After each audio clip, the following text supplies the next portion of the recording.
Benim vefatımdan sonra kabrime gelip bir Fatiha okuyan kimsenin vücudu cehennem ateşinde yanmasın.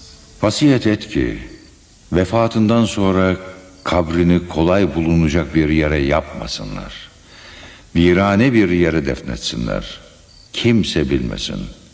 Ancak nasibi olanlar gelip dua etsinler. Nasıl münasip görürseniz efendim.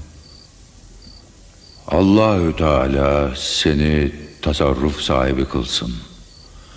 Senin kabrine gelip bir kere Fatiha okuyan müminlerin bedeni cehennem ateşinde yanmasın.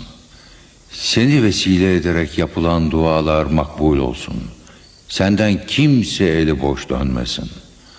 Bu hal kıyamete kadar böylece sürsün.